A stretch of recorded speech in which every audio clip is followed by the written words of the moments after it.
¿Y si le dijera que, está a solo minutos de descubrir los secretos más profundos del libro del Apocalipsis que han permanecido ocultos a simple vista durante siglos? Verdades que podrían transformar completamente su comprensión de los tiempos finales y su preparación para los acontecimientos que ya están desarrollándose ante nuestros ojos. Después de este video, replanteará completamente su forma de entender las profecías bíblicas y su lugar en el plan divino para estos últimos tiempos. Lo que está a punto de descubrir cambiará para siempre la manera en que lee el libro de Apocalipsis. Antes de continuar, permítame agradecerle por tomarse el tiempo para ver este contenido. Como servidor dedicado a compartir estas verdades bíblicas, invierto horas de investigación y oración para traerle estos mensajes transformadores. Si este contenido resuena en su corazón, le pido humildemente que nos apoye dejando un apoyo a nuestra comunidad cristiana en los comentarios. Su participación no es solo un comentario, es un acto de fe que ayuda a que estas enseñanzas lleguen a miles de almas necesitadas. ¿Alguna vez se ha preguntado por qué, a pesar de los innumerables estudios sobre el Apocalipsis, tantos creyentes siguen confundidos sobre su verdadero significado? ¿Por qué parece que existen tantas interpretaciones contradictorias? ¿Y por qué los eventos actuales parecen alinearse con las profecías de manera que nuestros antepasados nunca podrían haber imaginado? Existe una dimensión del Apocalipsis que muchos maestros bíblicos modernos han pasado por alto, una perspectiva que nuestros antiguos hermanos en la fe comprendían profundamente. En las próximas 2 horas, emprenderemos un viaje fascinante a través de los 7 misterios más profundos del Apocalipsis. Pero no se confunda, esto no es un simple recuento de teorías sensacionalistas o especulaciones infundadas. Es una revelación de verdades eternas que están tan vivas y son tan relevantes hoy como cuando Juan recibió estas visiones en la isla de Patmos. Descubrirá por qué el misterio de los 7 sellos no es simplemente una secuencia cronológica de eventos futuros, sino un mapa espiritual para el viaje de la Iglesia a través de la historia. Comprenderá por qué la identidad del Anticristo ha sido malinterpretada durante siglos y qué nos dice realmente sobre las fuerzas que operan en nuestro mundo actual. Exploraremos el verdadero significado de la marca de la bestia, más allá de los códigos de barras y los microchips, revelando su dimensión espiritual que pocos enseñan hoy. Querido hermano, querida hermana que me escucha ahora mismo, sé que muchos de ustedes están preocupados por los tiempos en que vivimos. Tal vez las noticias diarias le generan ansiedad sobre el futuro. Quizás ha escuchado tantas interpretaciones contradictorias que ya no sabe qué creer. O posiblemente está buscando respuestas sólidas para compartir con sus seres queridos en estos tiempos de confusión. Le hablo directamente a usted que tal vez no tiene una iglesia cerca con enseñanza profunda sobre profecía bíblica, que se siente solo en su búsqueda de la verdad, que anhela entender los tiempos en que vivimos. Este mensaje es su apoyo espiritual en tiempos de incertidumbre. Es Dios hablándole directamente a través de su palabra, recordándole que jamás ha dejado a su pueblo sin entendimiento en momentos críticos de la historia. Cada vez que comparte estos mensajes, cada vez que participa en esta comunidad, está participando en la difusión de la verdad revelada para estos últimos tiempos. Estar aquí no es casualidad, es un acto de providencia divina. Como dice Daniel 12:4, pero tú, Daniel, cierra las palabras y sella el libro hasta el tiempo del fin. Muchos correrán de aquí para allá, y la ciencia se aumentará. Hoy, usted está participando en ese mismo desellamiento profético que Dios prometió para los tiempos finales. El Apocalipsis no es solo un libro sobre catástrofes futuras. Es un mensaje de esperanza, victoria y revelación que afecta cada dimensión de nuestra existencia como creyentes. En este mundo turbulento, el Apocalipsis nos proporciona un mapa espiritual que ilumina nuestro camino en tiempos oscuros. Las profecías que estudiaremos nos revelan un enfoque integral que contempla el plan redentor de Dios en su totalidad.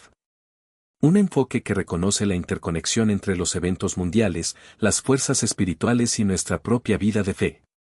Lo que aprenderá en los próximos minutos no solo transformará su comprensión del Apocalipsis, transformará su relación con Dios mismo. Verá cómo cada revelación profética nos muestra aspectos fundamentales del carácter divino, su justicia perfecta, su soberanía absoluta y su promesa inquebrantable de redención final para su pueblo fiel. No es casualidad que esté viendo este video hoy. Dios ha preparado este encuentro divino para revelarle verdades que cambiarán su vida para siempre. Prepárese para un viaje transformador a través de los misterios sellados, un viaje que despertará en usted una nueva dimensión de vigilancia y esperanza en estos tiempos finales. Y le pido, por favor, que no pause este video hasta el final. Cada parte está divinamente entrelazada con la siguiente, formando un tapiz profético de verdad y revelación que solo puede apreciarse en su totalidad. Interrumpir este flujo sería como cerrar el libro sellado antes de que todos sus misterios sean revelados. Así que respire profundo. Abra su corazón y su mente. Y prepárese para recibir las revelaciones transformadoras que Dios ha reservado para su pueblo en este tiempo crucial de la historia. ¿Está listo para comenzar este viaje de descubrimiento a través de los 7 misterios del Apocalipsis? Acompáñeme mientras exploramos el primer misterio que revolucionará la forma en que entiende el plan divino para estos últimos tiempos. Bloque 2. Primer misterio, los 7 sellos, un mapa del viaje espiritual de la Iglesia. Nos encontramos en el capítulo 5 del Apocalipsis. Juan llora porque nadie es hallado digno de abrir el libro sellado con 7 sellos que está en la mano derecha del que está sentado en el trono. Este momento dramático marca el inicio de uno de los pasajes más enigmáticos y mal comprendidos de toda la escritura profética. Y vi a un ángel fuerte que pregonaba a gran voz: ¿quién es digno de abrir el libro y desatar sus sellos? Y ninguno, ni en el cielo ni en la tierra ni debajo de la tierra, podía abrir el libro, ni aun mirarlo. Y lloraba yo mucho, porque no se había hallado a ninguno digno de abrir el libro, ni de leerlo, ni de mirarlo. La desesperación de Juan refleja la condición humana, nuestra incapacidad de comprender o controlar por nosotros mismos el desarrollo del plan divino en la historia. Pero entonces ocurre algo extraordinario, y uno de los ancianos me dijo: no llores. He aquí que el león de la tribu de Judá, la raíz de David, ha vencido para abrir el libro y desatar sus 7 sellos. Pero lo que Juan ve no es un león conquistador, sino un cordero, y miré, y vi que en medio del trono y de los 4 seres vivientes, y en medio de los ancianos, estaba en pie un cordero como inmolado. Esta primera paradoja nos revela la clave para entender todo el Apocalipsis: la victoria divina viene a través del sacrificio. El poder de Dios se manifiesta a través de la aparente debilidad. Este es el primer gran misterio que la mayoría de los intérpretes pasan por alto. Los sellos no son simplemente una cronología de desastres, sino una revelación del método divino para establecer su reino. A medida que el Cordero abre los 7 sellos uno por uno, no vemos simplemente eventos futuros aislados. Observamos la revelación progresiva del plan redentor de Dios a través de la historia de la Iglesia. Los primeros 4 sellos, representados por los famosos 4 jinetes, han sido tradicionalmente interpretados como calamidades futuras durante una supuesta tribulación de 7 años. Pero esta interpretación pierde de vista el profundo simbolismo histórico y espiritual que conecta estos sellos con la experiencia de la Iglesia a lo largo de los siglos. El primer jinete, montado en un caballo blanco, salió venciendo y para vencer.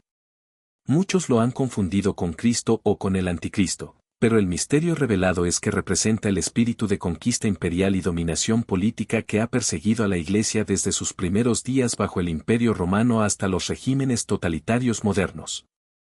El segundo jinete, sobre un caballo rojo, se le dio poder de quitar la paz de la tierra y que se matasen unos a otros. Este jinete simboliza las guerras y conflictos civiles que han acompañado el avance del Evangelio, tanto literalmente en términos de persecución como espiritualmente en términos de la división que la verdad inevitablemente causa. El tercer jinete, sobre un caballo negro, lleva una balanza en su mano y anuncia precios inflados para alimentos básicos mientras protege los lujos, aceite y vino.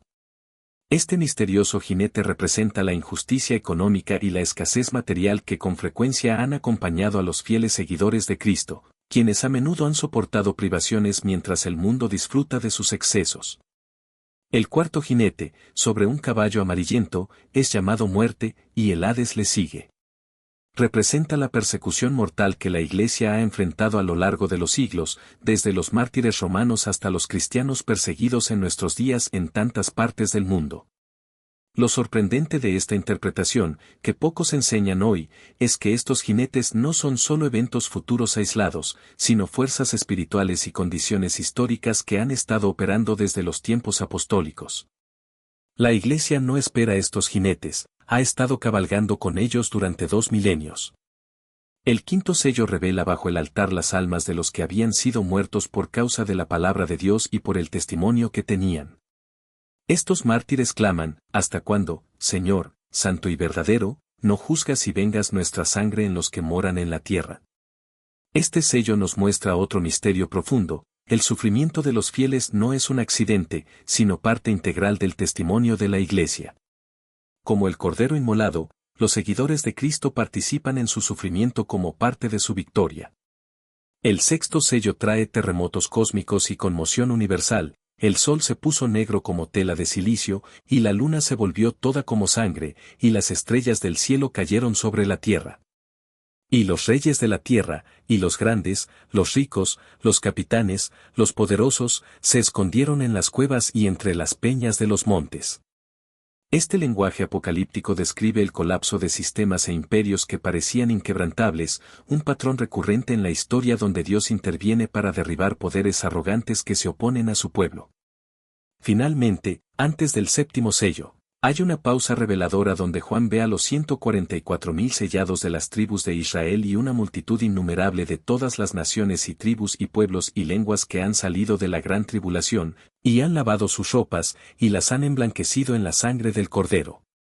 Este interludio nos revela otro misterio crucial: en medio de las pruebas y tribulaciones de la historia, Dios está preservando y purificando a un pueblo para sí mismo, tanto de Israel, los 144.000 sellados, como de entre los gentiles, la multitud innumerable.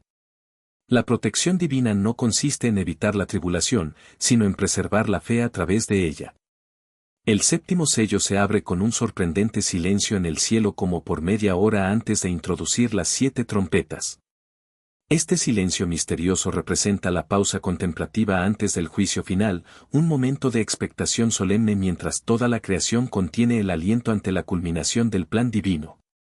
¿Qué nos revela este primer misterio sobre nuestra situación actual como creyentes?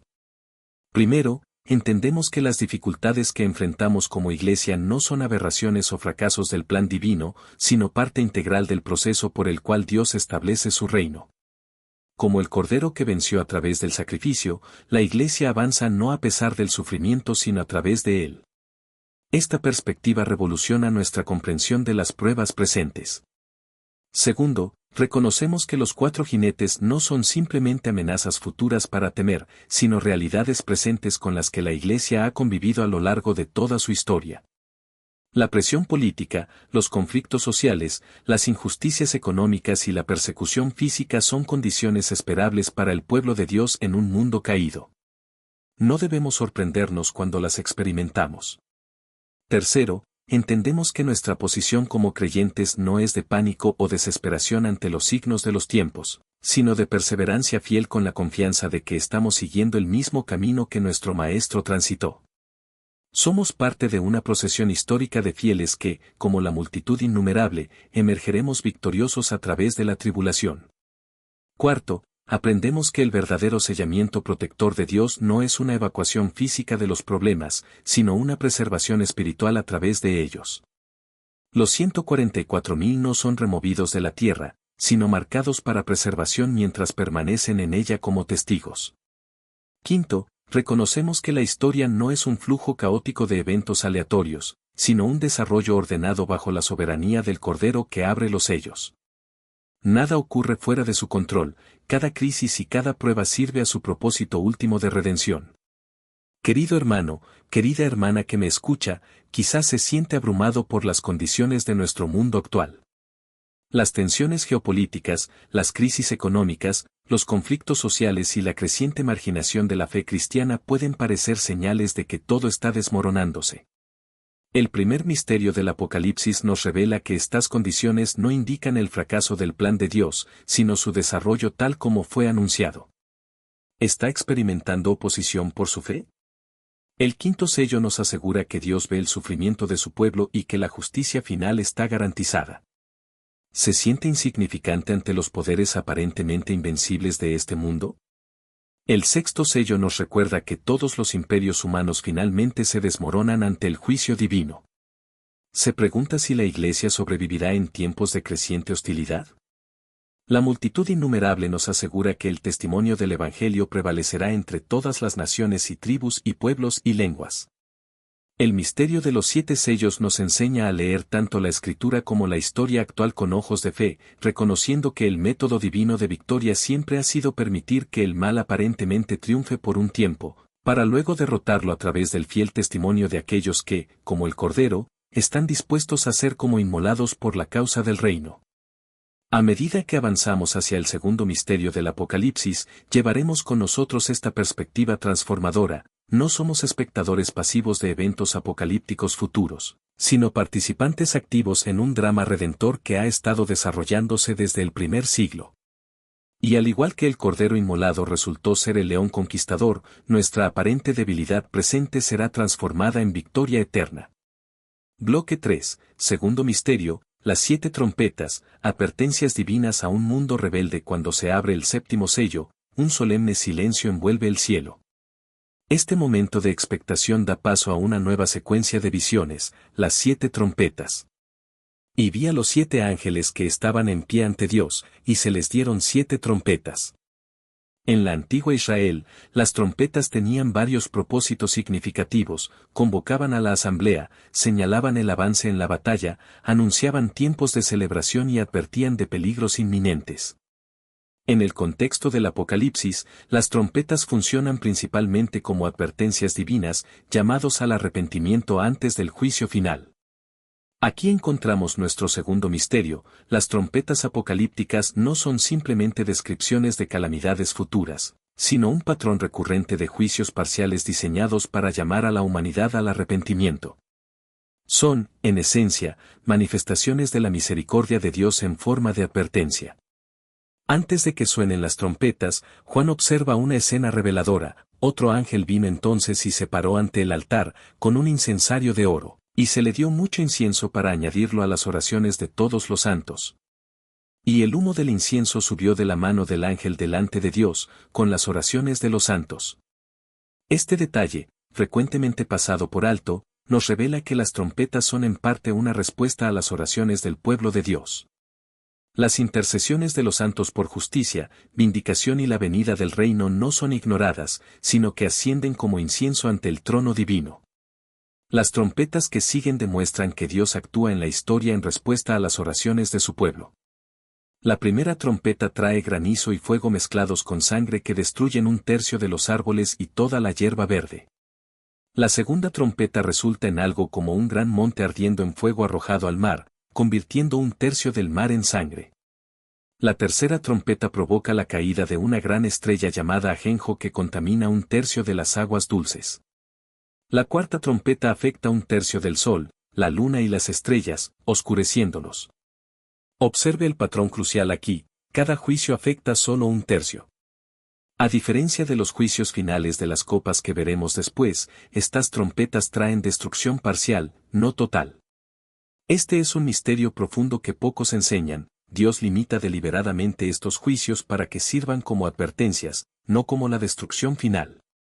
Cada trompeta es una llamada al arrepentimiento, una oportunidad para que la humanidad reconozca su necesidad de reconciliación con su Creador antes de que sea demasiado tarde.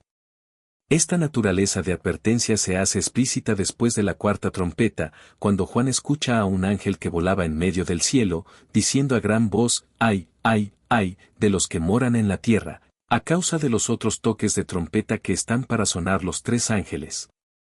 Las últimas 3 trompetas, designadas como los 3 ayes, intensifican esta dinámica de advertencia. La quinta trompeta desata langostas demoníacas del abismo que atormentan a los hombres que no tienen el sello de Dios en sus frentes durante 5 meses. Notablemente, se les ordena que atormenten pero no maten, otra limitación misericordiosa. La sexta trompeta libera 4 ángeles atados junto al río Eufrates que dirigen un ejército demoníaco para matar a 1/3 de la humanidad. Pero entonces viene la revelación más sorprendente, y los otros hombres que no fueron muertos con estas plagas, ni aun así se arrepintieron de las obras de sus manos, ni de sus homicidios, ni de sus hechicerías, ni de su fornicación, ni de sus hurtos. Esta trágica observación nos revela otro aspecto del misterio, incluso las advertencias más severas no garantizan el arrepentimiento. El corazón humano puede endurecerse hasta el punto de rechazar la misericordia divina incluso frente a evidencias claras del juicio inminente. Como Faraón en Egipto, que endureció su corazón ante cada plaga, la humanidad tiene la capacidad de reinterpretar las advertencias divinas como meros desastres naturales o mala suerte. La séptima trompeta, a diferencia de las anteriores, no trae un juicio específico sino una declaración cósmica: los reinos del mundo han venido a ser de nuestro Señor y de su Cristo, y Él reinará por los siglos de los siglos. Esta proclamación anticipa la victoria final que será detallada en los capítulos finales del Apocalipsis. La séptima trompeta es, en esencia, el anuncio de que el tiempo de advertencia está llegando a su fin y la consumación del reino está a las puertas. ¿Cómo aplicamos este segundo misterio del Apocalipsis a nuestra comprensión actual de los eventos mundiales? Primero, reconocemos que muchas de las calamidades naturales, conflictos y crisis que observamos en nuestro mundo pueden ser entendidas como trompetas contemporáneas, advertencias divinas que llaman a la humanidad al arrepentimiento. No son simplemente desastres aleatorios, sino oportunidades para que las personas reconozcan su mortalidad y su necesidad de Dios. Segundo, entendemos que la limitación de estos juicios, un tercio, revela la paciencia divina aún en medio de la advertencia. Dios no desea que ninguno perezca, sino que todos procedan al arrepentimiento. 2 Pedro 3:9. Cada desastre que no culmina en el fin del mundo es una manifestación de la misericordia divina que extiende el tiempo de oportunidad. Tercero, reconocemos nuestra responsabilidad como creyentes de interpretar estos toques de trompeta para un mundo que prefiere explicaciones puramente naturales o políticas. Como el profeta Ezequiel, somos vigilantes llamados a tocar la trompeta de advertencia, Ezequiel 33, 1-6, ante una sociedad que prefiere ignorar las dimensiones espirituales de las crisis que enfrenta. Cuarto, obtenemos una perspectiva sobria sobre la capacidad humana de resistir el arrepentimiento incluso frente a advertencias claras. No debemos sorprendernos cuando las catástrofes globales no producen un retorno masivo a Dios, sino que a menudo resultan en mayor rebeldía o explicaciones que excluyen la acción divina. Quinto, encontramos esperanza en saber que nuestras oraciones, como el incienso del altar celestial, juegan un papel en la respuesta de Dios a la rebeldía mundial.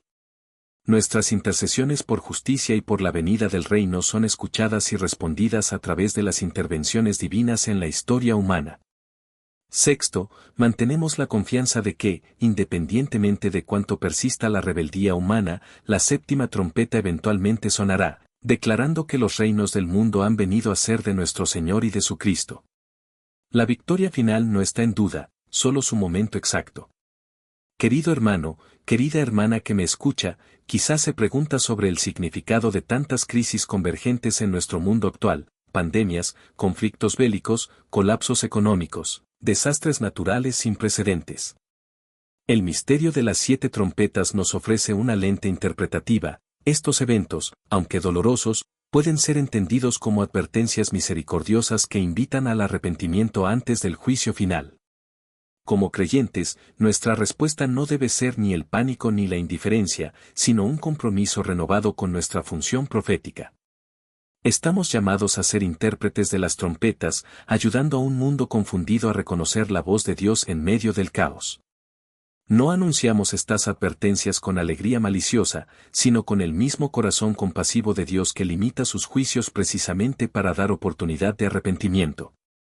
Al mismo tiempo, oramos con expectación renovada, sabiendo que nuestras peticiones por la manifestación del reino forman parte del incienso celestial que precede cada toque de trompeta. Nuestras oraciones importan, son instrumentos a través de los cuales Dios implementa sus propósitos en la historia. Este misterio también nos ofrece una perspectiva equilibrada ante el frecuente fracaso de nuestros esfuerzos evangelísticos. La resistencia humana al mensaje del Evangelio, incluso frente a evidencias claras de la fragilidad de la vida, no es un fenómeno nuevo. El Apocalipsis ya anticipaba que muchos no se arrepentirían incluso después de advertencias severas. Esta realidad no disminuye nuestra responsabilidad de proclamar el mensaje, pero sí nos protege de la desilusión cuando la respuesta es menos de lo que esperábamos. Mientras avanzamos hacia el tercer misterio del Apocalipsis, llevamos con nosotros esta comprensión crucial: vivimos en un tiempo de trompetas, un periodo de advertencias divinas limitadas pero intensificantes.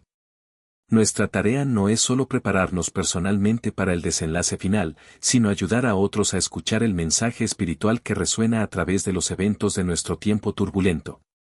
Bloque 4. Tercer misterio, la identidad de la bestia. Más allá de las teorías conspirativas, pocas imágenes en el Apocalipsis han generado tanta especulación, temor y confusión como la figura de la bestia. En el capítulo 13, Juan describe una visión aterradora: vi subir del mar una bestia que tenía 7 cabezas y 10 cuernos, se le dio una boca que hablaba grandes cosas y blasfemias, y se le dio autoridad para actuar 42 meses. Y se le permitió hacer guerra contra los santos, y vencerlos. A lo largo de los siglos, innumerables figuras históricas han sido identificadas como esta bestia: emperadores romanos, papas medievales, Napoleón, Hitler, diversos líderes soviéticos y, en tiempos más recientes, una sucesión de presidentes estadounidenses y líderes mundiales. Cada generación parece convencida de haber identificado finalmente al anticristo en alguna personalidad contemporánea. Pero aquí encontramos nuestro tercer misterio profundo: la identidad de la bestia trasciende cualquier individuo histórico específico. Representa un principio espiritual y un patrón de poder que ha operado a lo largo de toda la historia humana y continúa manifestándose en nuestros días. La bestia no es simplemente un futuro dictador mundial, es una realidad presente que ha tomado diferentes formas a lo largo de los siglos. Para desvelar este misterio, debemos entender los símbolos que Juan utiliza. La bestia que sube del mar evoca la visión de Daniel 7, donde 4 bestias representan 4 imperios mundiales sucesivos. Al combinar características de todas las bestias de Daniel en una sola, Juan indica que esta bestia apocalíptica encarna el principio imperial de dominación humana que se ha manifestado en todos los imperios que se oponen al pueblo de Dios. La bestia tiene 7 cabezas, que más adelante en Apocalipsis 17, 9-10 se identifican como 7 montes y 7 reyes. Este simbolismo de completitud, el número 7, combinado con la imagen de montes, centros de poder, y reyes, autoridades gobernantes, revela que la bestia representa sistemas totalizadores de poder político, económico, religioso y cultural que demandan lealtad absoluta, una lealtad que pertenece solo a Dios. Uno de los detalles más reveladores es que una de las cabezas de la bestia parece herida de muerte, pero su herida mortal fue sanada, y se maravilló toda la tierra en pos de la bestia. Este patrón de aparente derrota seguida de recuperación milagrosa es una parodia blasfema de la muerte y resurrección de Cristo. Representa la capacidad del mal para reinventarse y resurgir después de aparentes derrotas históricas.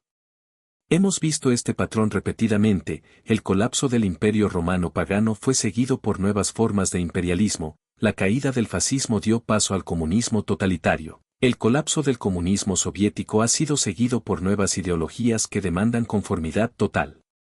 El principio de la bestia parece mortalmente herido en un momento histórico, solo para resurgir en una nueva forma que continúa oponiéndose al pueblo de Dios. Junto a esta primera bestia, Juan ve otra que subía de la tierra con 2 cuernos semejantes a los de un cordero, pero hablaba como dragón. Esta segunda bestia, también llamada el falso profeta, representa la dimensión religiosa y cultural que legitima el poder político de la primera bestia. A través de la historia, vemos cómo estructuras religiosas, sistemas educativos, instituciones culturales y, en nuestra era, medios de comunicación y entretenimiento, han servido para validar y reforzar la autoridad de los poderes dominantes. Esta segunda bestia engaña a los moradores de la tierra y hace que todos, pequeños y grandes, ricos y pobres, libres y esclavos, se les ponga una marca en la mano derecha, o en la frente, y que ninguno pueda comprar ni vender, sino el que tenga la marca o el nombre de la bestia, o el número de su nombre. Aquí llegamos al famoso número de la bestia, 666. Generaciones de intérpretes han almohadilla bloque 4, Continuación. Tercer misterio, la identidad de la bestia. Más allá de las teorías conspirativas, aquí llegamos al famoso número de la bestia, 666. Generaciones de intérpretes han tratado de descifrar este número mediante diversas formas de gematría, asignación de valores numéricos a letras, para identificar a figuras históricas específicas. Sin embargo, el verdadero misterio es más profundo. 666 representa la imperfección triple del esfuerzo humano por alcanzar la perfección divina, representada por el número 7. Es el número del orgullo humano que aspira a la divinidad pero siempre queda corto, el símbolo de sistemas humanos que pretenden ofrecer salvación, significado y seguridad últimos, pero que inevitablemente fracasan. Lo que hace tan peligroso al sistema de la bestia es precisamente su atractivo universal. No se presenta abiertamente como malvado, sino como la solución a los problemas humanos. Promete paz, prosperidad, seguridad y significado, pero exige a cambio una lealtad que solo pertenece a Dios.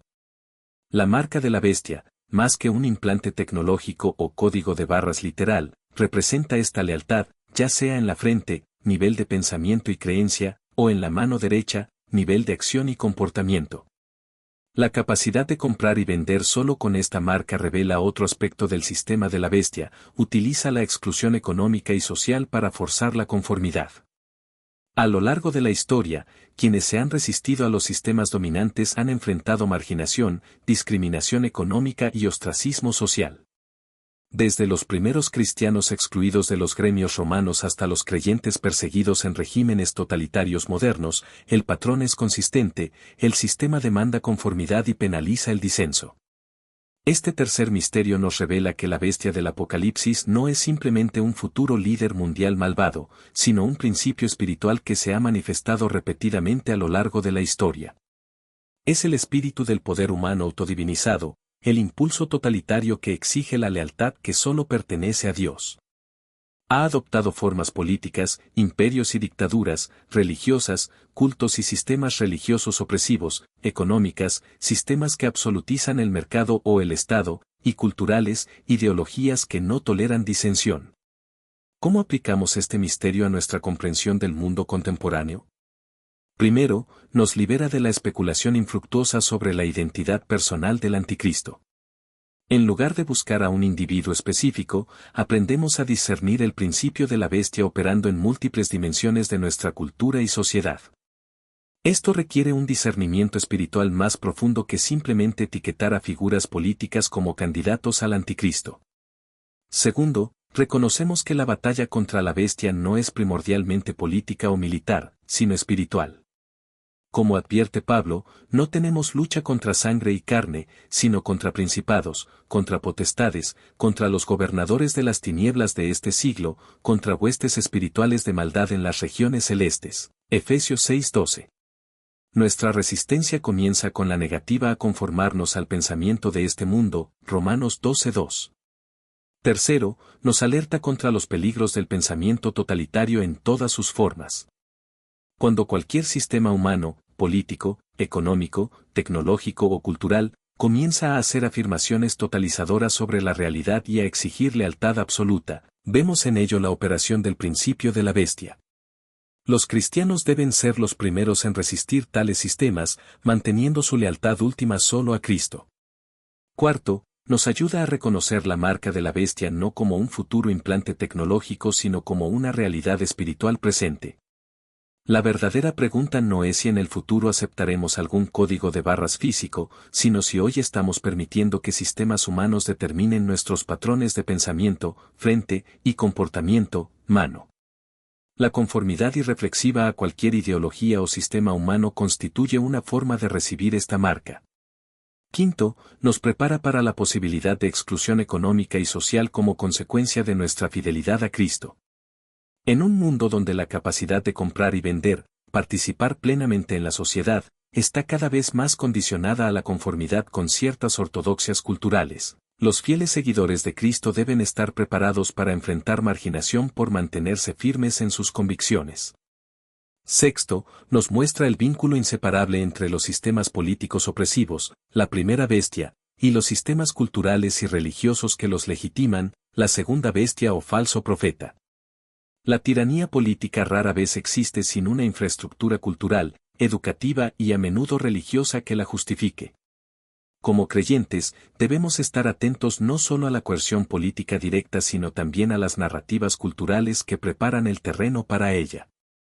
Séptimo, nos recuerda que el patrón de herida mortal seguida de recuperación milagrosa significa que el principio de la bestia nunca es finalmente derrotado por medios humanos. Cuando un sistema totalitario cae, a menudo es reemplazado por otro con diferente apariencia pero el mismo espíritu subyacente. Solo el regreso de Cristo traerá la derrota definitiva de este principio. Querido hermano, querida hermana que me escucha, quizás se siente abrumado por la aparente ascendencia de fuerzas en nuestra cultura actual que parecen encarnar este principio de la bestia. Sistemas que no toleran disidencia, estructuras que marginan a quienes mantienen convicciones bíblicas, presiones para conformarse a nuevas ortodoxias que contradicen la verdad revelada. Este misterio nos asegura que tales desafíos no son nuevos ni inesperados, son manifestaciones contemporáneas de un patrón que el Apocalipsis ya anticipaba. Nuestra respuesta no debe ser ni el miedo paralizante ni la asimilación gradual, sino la resistencia espiritual fundamentada en nuestra lealtad inquebrantable a Cristo. Como los 3 jóvenes hebreos que se negaron a adorar la imagen de oro de Nabucodonosor, estamos llamados a una no conformidad valiente, no adoraremos la imagen que has levantado, Daniel 3:18. Esta resistencia puede tener consecuencias.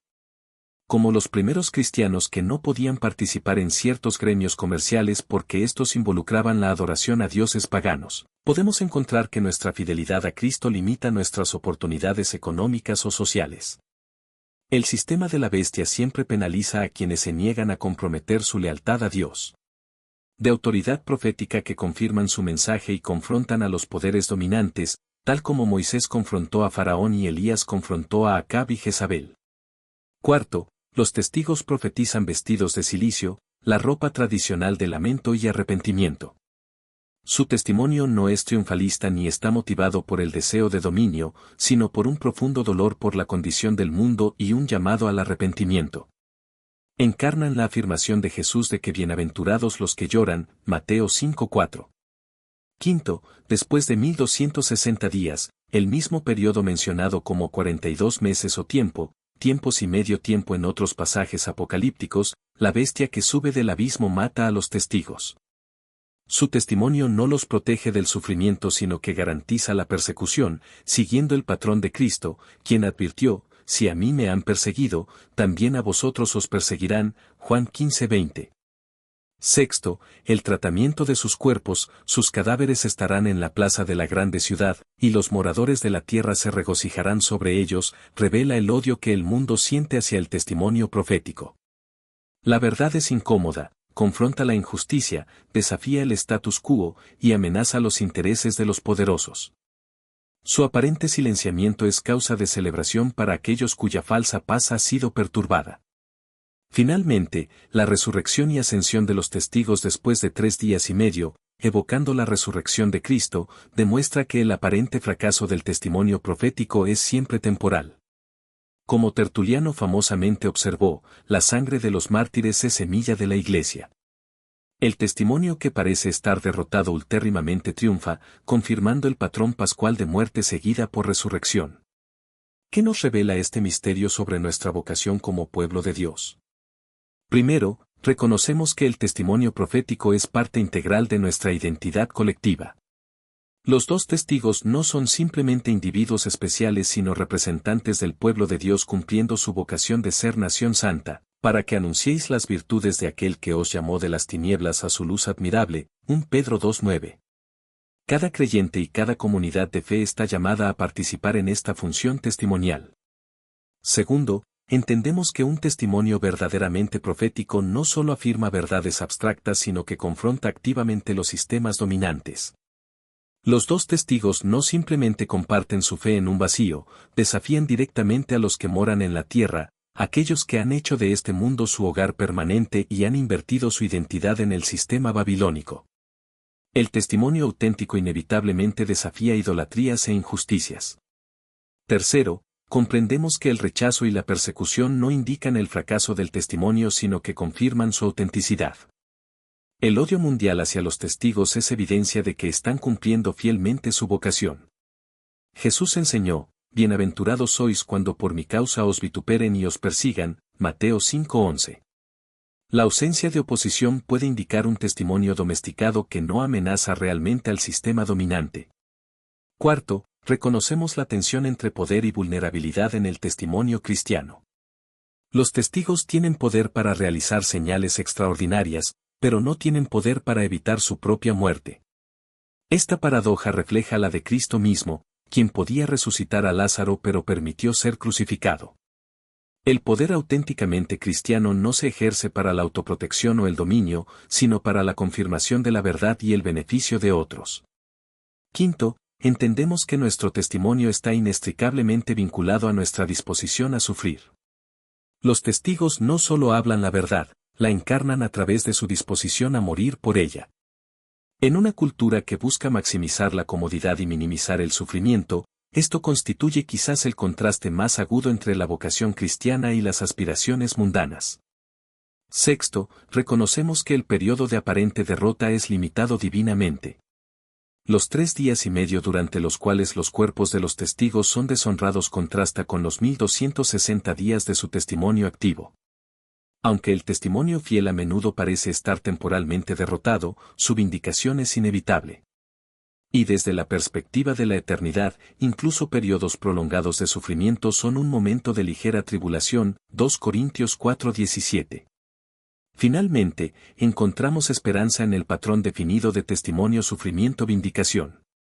El testimonio fiel que parece terminar en derrota siempre culmina en resurrección y ascensión. Esto no es simplemente una promesa de recompensa celestial individual, sino la garantía de que la causa por la cual los testigos dieron sus vidas ultérrimamente triunfará en la historia misma. Querido hermano, querida hermana que me escucha, quizás se pregunta si su testimonio cristiano realmente importa en un mundo que parece cada vez más hostil a la verdad bíblica. Tal vez ha experimentado rechazo personal, marginación profesional o incluso amenazas debido a su fidelidad a Cristo y sus valores. Quizás se siente desanimado porque los resultados visibles de su testimonio parecen insignificantes frente al poder abrumador de los sistemas dominantes. El misterio de los 2 testigos le asegura que su testimonio fiel, aunque rechazado e incluso aparentemente derrotado, es parte de un patrón divino más amplio que culmina en vindicación y victoria. Cada acto de fidelidad, cada palabra de verdad hablada en amor, cada postura tomada contra la injusticia y la idolatría, contribuye a ese testimonio colectivo que Dios ultérrimamente vindicará. Este misterio también nos advierte contra 2 tendencias opuestas pero igualmente peligrosas en nuestro acercamiento al testimonio cristiano, la capitulación cobarde y la beligerancia arrogante. Los testigos no evitan el conflicto con los poderes dominantes, capitulación, pero tampoco buscan poder político o cultural para imponer su visión, beligerancia.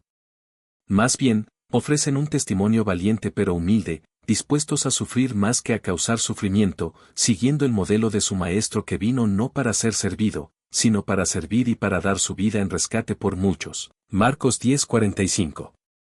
En un mundo donde los cristianos a menudo vacilan entre adaptarse completamente a la cultura o aspirar a dominarla, el modelo de los 2 testigos nos ofrece un tercer camino, el testimonio profético que habla verdad al poder sin buscar poder para sí mismo. Un testimonio que confronta pero desde una postura de vulnerabilidad, no de dominación. Un testimonio dispuesto a sufrir pero confiado en la vindicación final. Mientras avanzamos hacia el 7º y último misterio del Apocalipsis, llevamos esta comprensión transformadora, nuestro llamado como pueblo de Dios no es simplemente a sobrevivir los últimos tiempos, sino a mantener un testimonio profético fiel hasta el fin, confiando en que la aparente derrota de ese testimonio será transformada, como la cruz misma, en victoria a través del poder resucitador de Dios. Almohadilla bloque 8, 7º misterio, la Nueva Jerusalén, el clímax de toda la historia y yo Juan vi la santa ciudad, la Nueva Jerusalén, descender del cielo, de Dios, dispuesta como una esposa ataviada para su marido. Y no vi en ella templo, porque el Señor Dios Todopoderoso es el templo de ella, y el Cordero, Apocalipsis 21, 2,22. En los capítulos finales del Apocalipsis, todas las tensiones anteriores se resuelven, todas las batallas concluyen, y se revela el destino glorioso hacia el cual toda la historia ha estado avanzando, la Nueva Jerusalén, la morada eterna de Dios con su pueblo redimido. Esta visión cautivadora de la ciudad celestial, resplandeciente con la gloria divina, adornada como una novia y descendiendo para transformar la creación, representa el clímax no solo del Apocalipsis sino de toda la narrativa bíblica. Aquí encontramos nuestro séptimo y más glorioso misterio. La Nueva Jerusalén no es simplemente un destino futuro lejano ni meramente un símbolo de realidades espirituales abstractas, sino la consumación concreta del propósito redentor de Dios que ya está irrumpiendo parcialmente en el presente a través de su pueblo. Es simultáneamente una esperanza futura y una realidad presente en desarrollo, el futuro de Dios invadiendo el presente caído, comenzando la transformación que eventualmente abarcará toda la creación. Para comprender este misterio, debemos considerar varios elementos cruciales. Primero, la Nueva Jerusalén es descrita como descendiendo del cielo, de Dios a la tierra. A diferencia de las concepciones populares que visualizan a los creyentes abandonando la tierra para vivir eternamente en un reino celestial distante, la visión bíblica culminante muestra a Dios trayendo el cielo a la tierra, uniendo estos reinos previamente separados. Como proclama la voz desde el trono, he aquí el tabernáculo de Dios con los hombres, y él morará con ellos, 21:3. Este patrón de descenso divino cumple la trayectoria de toda la Escritura, Dios descendiendo al jardín para caminar con Adán y Eva, descendiendo a la tienda de reunión y el templo para habitar entre Israel, descendiendo en la encarnación para hacerse humano en Jesús, descendiendo en Pentecostés para habitar en la Iglesia a través del Espíritu, y finalmente, en esta consumación gloriosa, descendiendo para hacer de toda la creación renovada su morada permanente. Segundo, la Nueva Jerusalén se describe como dispuesta como una esposa ataviada para su marido. Esta imagen matrimonial cumple otra trayectoria bíblica principal, la relación de pacto entre Dios y su pueblo descrita frecuentemente en términos nupciales. Desde el compromiso en el Sinaí hasta las metáforas matrimoniales de los profetas, desde la parábola de las bodas de Jesús hasta la autocomprensión paulina de la Iglesia como la novia de Cristo, la Escritura consistentemente utiliza el matrimonio como metáfora central de la relación Dios-humano restaurada. Lo que hace que este simbolismo sea particularmente significativo es que el matrimonio representa la forma más intensa de unión que preserva la distinción. Los cónyuges se vuelven una sola carne sin dejar de ser personas distintas. De manera similar, la unión final entre Dios y la humanidad no es una absorción panteísta que borra la distinción creador-criatura, sino una comunión íntima que preserva tanto la trascendencia divina como la dignidad humana. Tercero, la ciudad está construida como un cubo perfecto de 12.000 estadios en cada dimensión, evocando el santo de los santos del templo de Salomón, que también era cúbico. Este simbolismo arquitectónico revela que la Nueva Jerusalén entera funciona como el santo de los santos, el lugar de la presencia más inmediata de Dios. La separación entre lo sagrado y lo profano, mantenida por velos y restricciones rituales a lo largo de la historia israelita, finalmente se disuelve. Como observa Juan, y no vi en ella templo, porque el Señor Dios Todopoderoso es el templo de ella, y el Cordero, 21-22. Cuarto, la ciudad combina elementos urbanos y de jardín, reuniendo y transformando dos arquetipos bíblicos fundamentales, el jardín del Edén donde comenzó la historia humana y la ciudad donde se desarrolla la civilización. A través de sus calles fluye un río limpio de agua de vida, 22:1, y a lo largo del río crece el árbol de la vida, que produce 12 frutos, 22:2. Esta fusión de jardín y ciudad representa la reconciliación de la naturaleza y la cultura, de lo rural y lo urbano, de lo primordial y lo desarrollado. Quinto, las naciones y los reyes de la tierra traen su gloria y honor a la ciudad, 21, 24-26. Lejos de ser destruidas, las diversas culturas humanas son purificadas y preservadas, cada una contribuyendo sus dones distintivos al mosaico de la adoración eterna. La redención divina no borra la diversidad humana sino que la perfecciona, cumpliendo el propósito original de la variedad cultural como reflejo de la creatividad divina. Sexto, la descripción de la ciudad enfatiza la ausencia de todo mal y sufrimiento, enjugará Dios toda lágrima de los ojos de ellos, y ya no habrá muerte, ni habrá más llanto, ni clamor, ni dolor, porque las primeras cosas pasaron, 21:4. Esta no es simplemente una negación del sufrimiento, sino su transformación. Las lágrimas no son ignoradas sino enjugadas personalmente por Dios, sugiriendo que las experiencias de sufrimiento no son borradas de la memoria sino sanadas y redimidas como parte de la historia más amplia de la salvación. Finalmente, y quizás lo más crucial para este misterio, la Nueva Jerusalén se describe simultáneamente como un lugar y como un pueblo. Es tanto una ciudad, estructura física, como una novia, comunidad de personas. Esta dualidad refleja la naturaleza integral de la redención divina, que abarca tanto las dimensiones materiales como relacionales de la existencia. El propósito final de Dios no es salvar almas desencarnadas sino restaurar y perfeccionar toda la creación, incluyendo los cuerpos humanos, las relaciones comunitarias y el entorno físico. ¿Cómo transforma este séptimo misterio nuestra comprensión de la redención y nuestra participación en ella? Primero, reconocemos que el destino final de los creyentes no es escapar de la tierra hacia un reino espiritual distante, sino participar en la renovación de esta misma creación. Como Pablo escribe en Romanos 8, 19-21, la creación misma será libertada de la esclavitud de corrupción, a la libertad gloriosa de los hijos de Dios. Esta perspectiva reorienta radicalmente nuestra relación con el mundo natural y material. No es simplemente un telón de fondo temporal para el drama espiritual, sino parte del alcance de la redención divina. Segundo, entendemos que la Iglesia no es simplemente una colección de individuos salvados sino el embrión de la Nueva Jerusalén en desarrollo.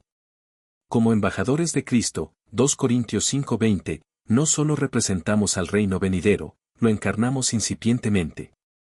Nuestra comunidad, aunque imperfecta, anticipa y manifiesta fragmentariamente la realidad que eventualmente llenará toda la creación. Tercero, reconocemos que nuestras actividades culturales y civilizacionales no son meramente temporales sino potencialmente eternas. Las glorias y honores de las naciones que son traídos a la Nueva Jerusalén sugieren que los logros humanos en artes, ciencias, arquitectura, literatura, música, todos los frutos de la creatividad que reflejan la imagen de Dios, pueden ser purificados y preservados en el orden eterno. Como escribió el teólogo Abraham Kuyper, no hay una pulgada cuadrada en todo el dominio de nuestra existencia humana sobre la cual Cristo, quien es soberano sobre todo, no clame, mía. Cuarto, entendemos que nuestra esperanza futura no es la aniquilación de este mundo sino su transformación. La continuidad entre la creación actual y la Nueva Jerusalén, aunque atravesada por juicio y purificación, sugiere que nuestro cuidado por la tierra presente tiene significado eterno. Sin caer en utopismo ingenuo que imagina que podemos crear el reino por esfuerzo humano, reconocemos que nuestros actos de mayordomía, conservación y cultivo cultural pueden servir como signos y anticipaciones del futuro que Dios traerá. Quinto, encontramos consuelo en la promesa de que todo sufrimiento será no solo terminado sino redimido. La imagen de Dios enjugando personalmente cada lágrima sugiere que nuestras experiencias de dolor y pérdida no serán simplemente borradas como irrelevantes para nuestra identidad eterna, sino sanadas y transformadas como parte de nuestra historia redimida. Nada de lo que soportamos se desperdicia en la economía divina de la redención. Sexto, reconocemos que la comunión con Dios y entre los redimidos es el corazón de nuestra esperanza eterna. La Nueva Jerusalén no es simplemente un entorno perfeccionado sino la morada de relaciones restauradas. La promesa central es que ellos serán su pueblo, y Dios mismo estará con ellos como su Dios, 21:3. Esta relación restaurada, sin velos ni barreras, es el regalo supremo hacia el cual apunta toda la historia redentora. Finalmente, entendemos que esta visión de consumación nos llama a vivir ahora como ciudadanos de la Nueva Jerusalén. Aunque la realización plena de esta ciudad está en el futuro, su realidad ya está irrumpiendo en el presente a través de aquellos que viven bajo el gobierno del Cordero. Cuando las comunidades cristianas encarnan amor, justicia, belleza, hospitalidad y adoración auténtica, están manifestando fragmentos de la Nueva Jerusalén en el presente caído. Querido hermano, querida hermana que me escucha, este séptimo misterio transforma fundamentalmente nuestra comprensión tanto del futuro como del presente. Nos libera de una espiritualidad desencarnada que solo valora lo espiritual mientras despreciar lo material. Nos rescata de una mentalidad escapista que ve la tierra simplemente como una sala de espera para el cielo. Nos protege del pesimismo que considera toda actividad cultural como intrínsecamente corrupta y destinada a la destrucción. En su lugar, nos ofrece una visión de esperanza que es concreta sin ser reduccionista, futura sin ser irrelevante para el presente, cósmica en alcance sin perder la intimidad personal. Es la esperanza de que todo lo bueno, verdadero y hermoso en la creación y la cultura humana será purificado, perfeccionado y preservado, mientras que todo lo malo, falso y destructivo será eliminado. Es la esperanza de que nuestros cuerpos, relaciones, trabajo y adoración no son simplemente medios hacia un fin espiritual abstracto, sino elementos integrados en la nueva creación que Dios está trayendo. Esta esperanza no nos hace pasivos sino profundamente activos, trabajando para manifestar los valores y la realidad de la Nueva Jerusalén en el presente, incluso mientras reconocemos que su consumación viene solo por gracia divina. Como escribe Pedro, nosotros esperamos, según sus promesas, cielos nuevos y tierra nueva, en los cuales mora la justicia. Por lo cual, oh amados, estando en espera de estas cosas, procurad con diligencia ser hallados por él sin mancha e irreprensibles, en paz. 2 Pedro 3, 13-14. La visión de la Nueva Jerusalén no es simplemente el final feliz de la historia bíblica, es la revelación del propósito por el cual Dios creó el mundo en primer lugar. Todo en la narrativa bíblica, creación, caída, elección de Israel, éxodo, conquista, monarquía, exilio, restauración, encarnación, crucifixión, resurrección, Pentecostés, misión de la Iglesia, encuentra su significado último en relación con esta consumación. Es hacia esta realidad que la creación ha estado gimiendo, que los profetas han estado señalando, que los mártires han estado muriendo, y que el Espíritu ha estado trabajando. Mientras concluimos nuestro estudio de los 7 misterios del Apocalipsis, recordamos que estos no son meras curiosidades intelectuales sino revelaciones transformadoras destinadas a reorientar completamente nuestra vida en el presente. El Apocalipsis no fue dado para que pudiéramos crear minuciosos calendarios proféticos o identificar figuras políticas contemporáneas en sus páginas, sino para que pudiéramos vencer, vivir fielmente como testigos del Cordero inmolado en un mundo dominado por la bestia y seducido por Babilonia. Y vencemos, como declara el Apocalipsis mismo, por medio de la sangre del Cordero y de la palabra del testimonio, 12:11, confiando no en poder político, sofisticación intelectual o relevancia cultural, sino en el amor sacrificial que transforma el mundo precisamente al rechazar los métodos del mundo. La victoria pertenece a aquellos que siguen al Cordero donde quiera que va, incluso cuando ese camino lleva a través de sufrimiento y aparente derrota. Con esta comprensión, enfrentamos el futuro no con miedo sino con esperanza, no con cálculos ansiosos sobre fechas y señales, sino con un compromiso renovado de fidelidad en el presente, no buscando escapar de un mundo condenado, sino participando en su redención a través de actos de testimonio profético, amor sacrificial y esperanza tenaz. El que da testimonio de estas cosas dice, ciertamente vengo en breve. Amén, sí, ven, Señor Jesús. La gracia de nuestro Señor Jesucristo sea con todos vosotros. Amén. Apocalipsis 22, 20-21, almohadilla bloque 9, la preparación espiritual para los tiempos finales. A lo largo de nuestro estudio de los 7 misterios del Apocalipsis, hemos descubierto que esta revelación no fue dada simplemente para satisfacer nuestra curiosidad sobre el futuro, sino para transformar nuestra forma de vivir en el presente. Ahora debemos preguntarnos, ¿cómo nos preparamos espiritualmente para los tiempos finales a la luz de estas verdades reveladas? La preparación que el Apocalipsis llama no es la acumulación de provisiones en búnkeres, ni la identificación precisa de figuras proféticas en las noticias diarias, ni el cálculo de fechas para el rapto o la tribulación. Es una preparación del corazón, la mente y el espíritu para mantener un testimonio fiel en tiempos de intensa presión. Es el desarrollo de un carácter cristiano resiliente que puede resistir tanto la persecución de la bestia como la seducción de Babilonia. El Apocalipsis mismo nos da una hoja de ruta para esta preparación espiritual a través de las 7 cartas a las iglesias en los capítulos 2 y 3. Estas cartas, a menudo pasadas por alto en discusiones sobre profecía, contienen instrucciones cruciales de Cristo mismo sobre cómo su pueblo debe prepararse para enfrentar los desafíos de los últimos tiempos. Cada carta concluye con la promesa, al que venciere, revelando que la verdadera preparación apocalíptica se trata de vencer espiritualmente. ¿Qué implica esta victoria espiritual según las cartas a las 7 iglesias? Primero, requiere recuperar nuestro primer amor, Efeso. En tiempos de presión externa y debate interno, es fácil que nuestro cristianismo se vuelva principalmente doctrinal, litúrgico o activista, perdiendo la pasión y devoción personal a Cristo que es el corazón de la fe auténtica. La preparación apocalíptica comienza con renovar nuestra intimidad con el Salvador, recordando que ninguna ortodoxia doctrinal o rectitud moral puede sustituir el amor puro por Jesús. Segundo, implica fidelidad frente al sufrimiento, Esmirna. Cristo no promete exención del sufrimiento a su iglesia fiel sino fortaleza para soportarlo, sé fiel hasta la muerte, y yo te daré la corona de la vida almohadilla bloque 9. Continuación la preparación espiritual para los tiempos finales segundo, implica fidelidad frente al sufrimiento, Esmirna. Cristo no promete exención del sufrimiento a su iglesia fiel sino fortaleza para soportarlo, sé fiel hasta la muerte, y yo te daré la corona de la vida, 2:10. La preparación apocalíptica incluye desarrollar una teología robusta del sufrimiento que reconoce el valor redentor del dolor y la persecución, siguiendo el modelo de un Salvador crucificado. En un cristianismo contemporáneo a menudo dominado por teologías de prosperidad y comodidad, debemos redescubrir la comunión en sus padecimientos, Filipenses 3:10, como parte esencial del discipulado. Tercero, exige firmeza doctrinal contra falsos compromisos, Pérgamo. La iglesia en Pérgamo toleraba enseñanzas que promovían compromisos con la idolatría y la inmoralidad, específicamente la doctrina de Balaam que seducía a Israel a participar en rituales paganos.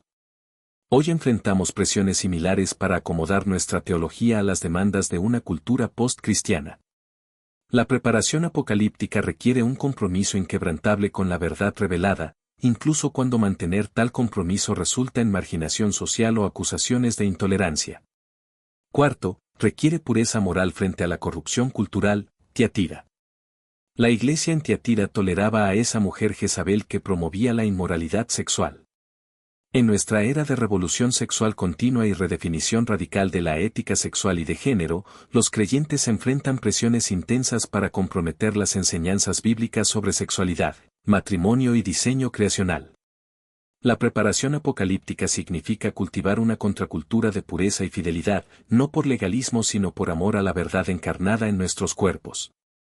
Quinto, implica vitalidad espiritual auténtica en lugar de apariencias religiosas vacías, Sardis. La iglesia en Sardis tenía nombre de que vives, y estás muerto, 3:1, una reputación de vitalidad que enmascaraba una realidad de muerte espiritual. En una cultura de cristianismo nominal y religiosidad superficial, necesitamos un despertar auténtico que trascienda las apariencias externas de espiritualidad para experimentar la transformación interior genuina.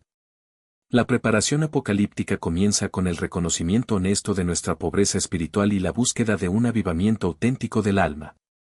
Sexto, requiere perseverancia fiel incluso con poca fuerza, Filadelfia. A esta iglesia, Cristo le dice, has guardado mi palabra, y no has negado mi nombre, 3:8, a pesar de tener poca fuerza o influencia.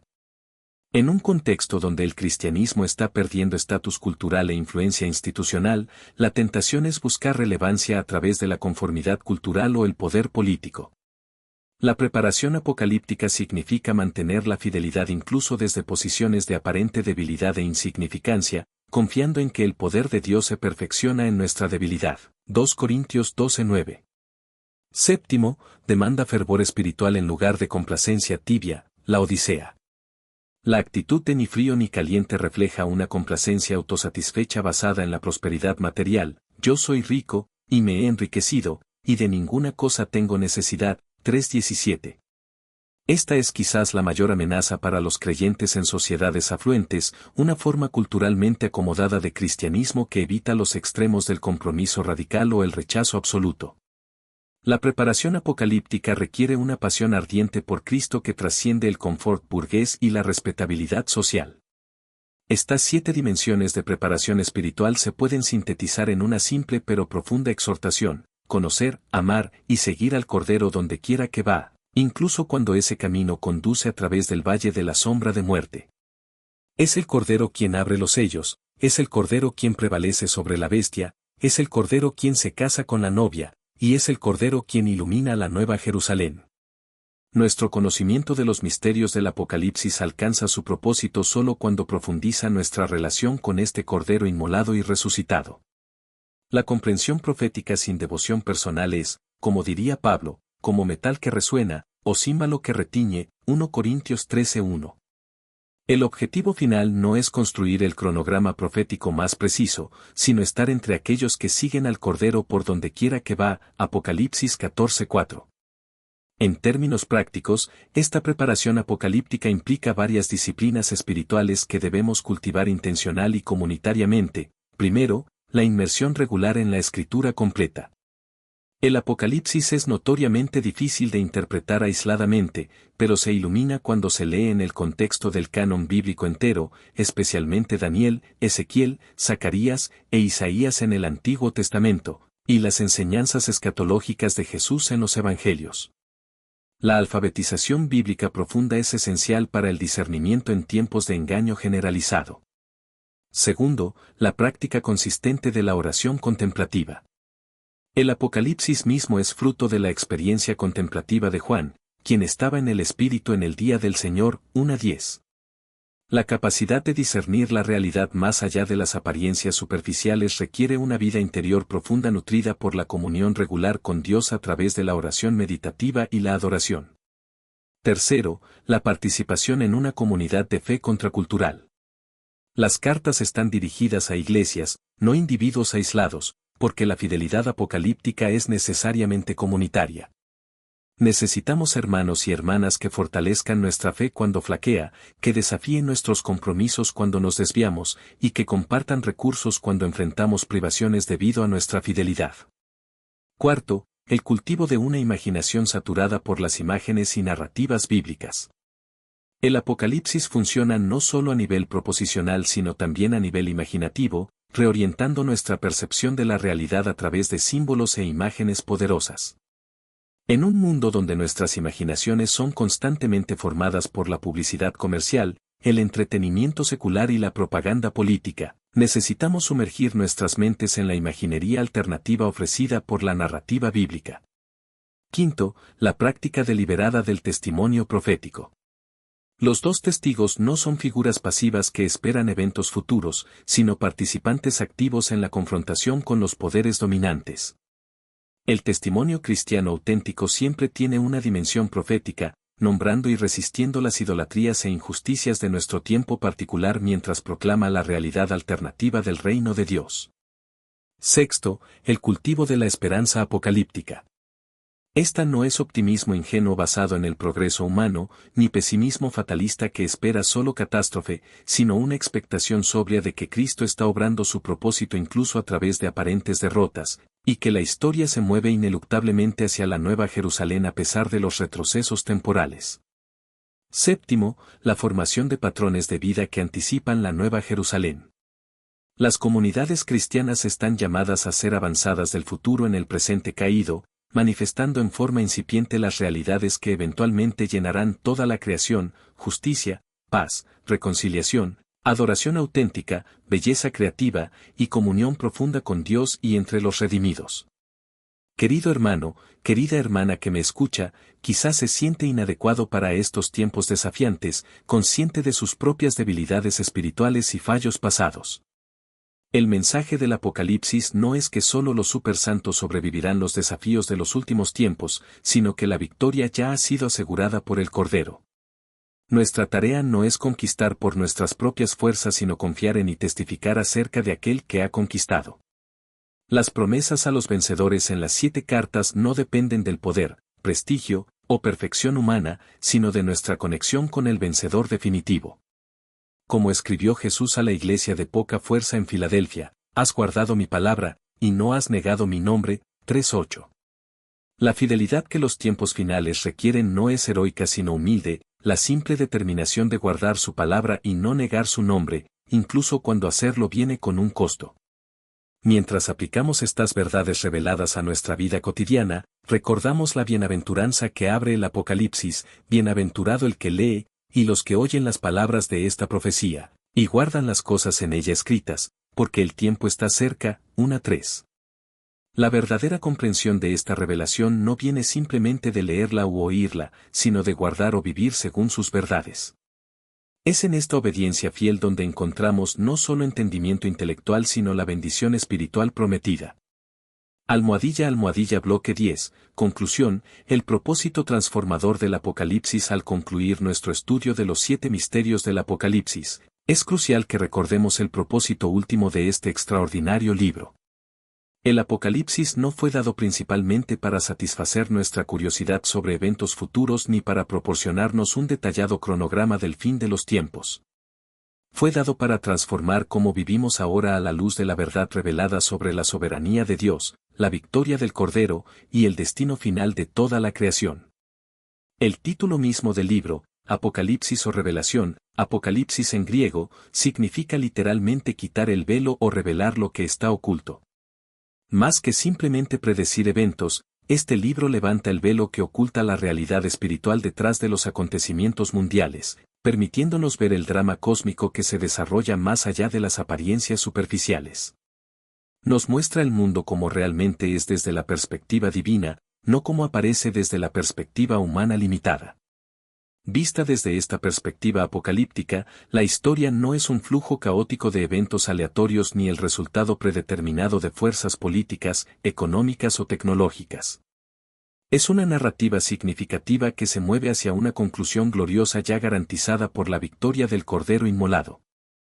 La aparente victoria de las fuerzas del mal, ya sean imperios opresivos, ideologías totalitarias o sistemas culturales seductores, es siempre temporal.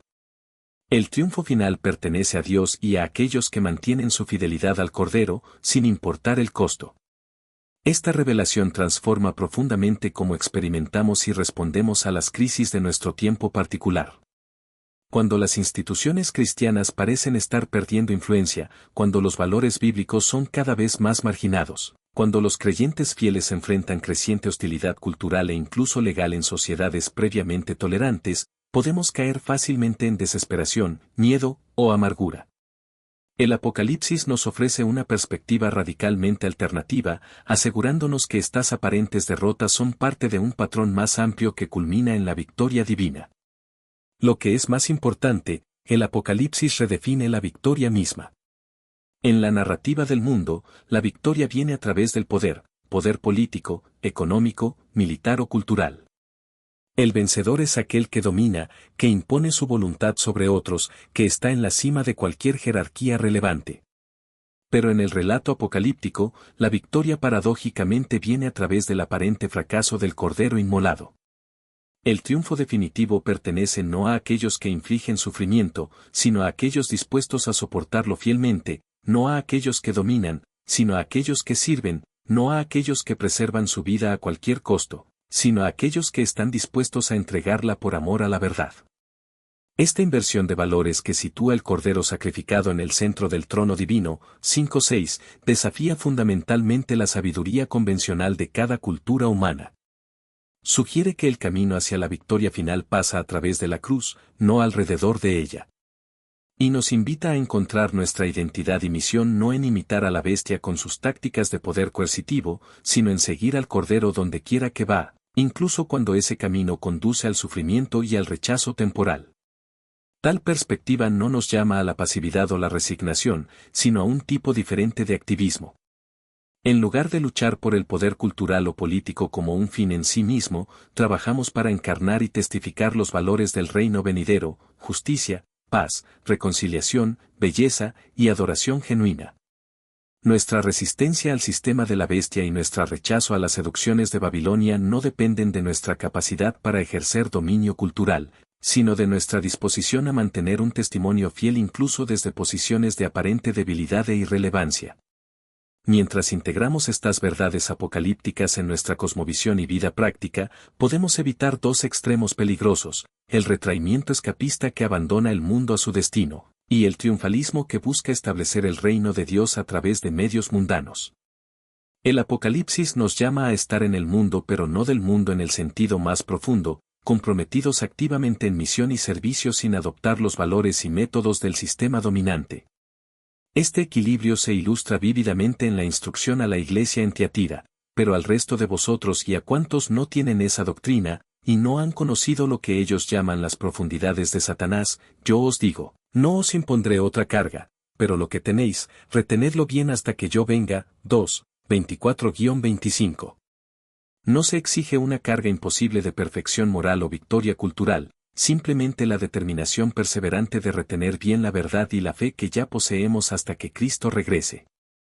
Esta perseverancia fiel es particularmente desafiante en una era donde tanto la hostilidad abierta, la bestia, como la seducción cultural, Babilonia, operan simultáneamente contra el pueblo de Dios.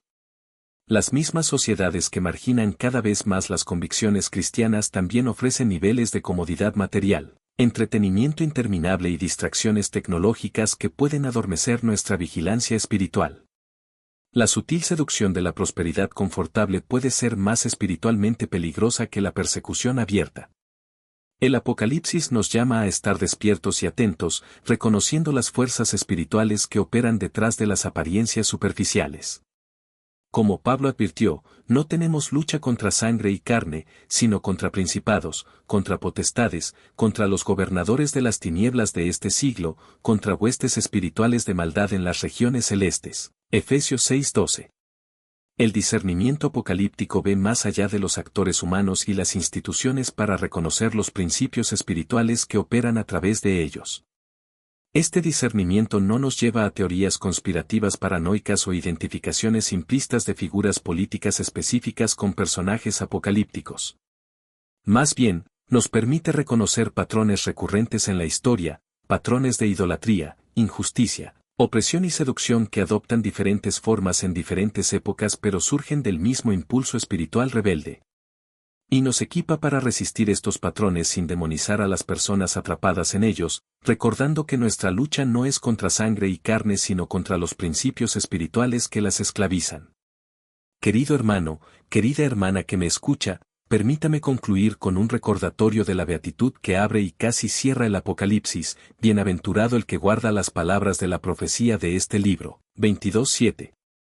La bendición no viene simplemente de decodificar correctamente los símbolos o identificar precisamente las correspondencias históricas. Viene de guardar, de vivir en obediencia a, las verdades reveladas en este libro extraordinario. El corazón de estas verdades es que Cristo reina ya, aunque su reino no se ha manifestado plenamente, que el Cordero inmolado ha vencido, aunque las fuerzas de la bestia parezcan prevalecer temporalmente, que el sistema de Babilonia está condenado, aunque su caída parezca distante, que la nueva Jerusalén está descendiendo, aunque su realización plena aún esté por venir. Y la aplicación práctica es una vida de fidelidad alegre y resistencia esperanzada, manteniendo nuestro testimonio incluso cuando es rechazado, preservando nuestra identidad distintiva incluso cuando somos presionados a conformarnos, y anticipando en nuestras comunidades la realidad de la nueva Jerusalén que un día llenará toda la creación. Que el Dios que hace nuevas todas las cosas, 21:5, renueve nuestras mentes y corazones a través de estas verdades reveladas. Que el Espíritu que dijo a Juan ven y venos de ojos para ver la realidad detrás de las apariencias. Y que el Cordero que está sentado en el trono nos fortalezca para seguirlo fielmente hasta el día en que toda rodilla se doble y toda lengua confiese que Jesucristo es el Señor. El que da testimonio de estas cosas dice, ciertamente vengo en breve. Amén, sí, ven, Señor Jesús. La gracia de nuestro Señor Jesucristo sea con todos vosotros. Amén. 22, 20-21, bloque 11, preguntas frecuentes sobre los misterios del Apocalipsis. A lo largo de nuestro estudio de los 7 misterios del Apocalipsis, han surgido numerosas preguntas que merecen atención adicional. En este segmento final, abordaremos algunas de las preguntas más frecuentes que surgen cuando los creyentes buscan comprender y aplicar las enseñanzas apocalípticas a su vida cotidiana. *1. ¿Cómo debemos entender las diferentes interpretaciones del Apocalipsis que existen entre cristianos fieles? La diversidad de interpretaciones del Apocalipsis entre creyentes sinceros que afirman la autoridad de la Escritura nos llama a humildad y caridad. Las principales perspectivas interpretativas, preterista, enfocada en el cumplimiento en el primer siglo, historicista, viendo cumplimientos a lo largo de la historia de la Iglesia, futurista, enfatizando cumplimientos aún por venir, e idealista, enfocada en principios eternos, cada una capta aspectos importantes de la verdad apocalíptica. En lugar de ver estas perspectivas como mutuamente excluyentes, podemos reconocer que el Apocalipsis opera en múltiples niveles simultáneamente. tiene aplicaciones inmediatas para los creyentes del primer siglo enfrentando persecución romana, aplicaciones continuas a lo largo de la historia de la Iglesia, expectativas de cumplimiento final en el retorno de Cristo, y verdades eternas que trascienden cualquier periodo histórico específico.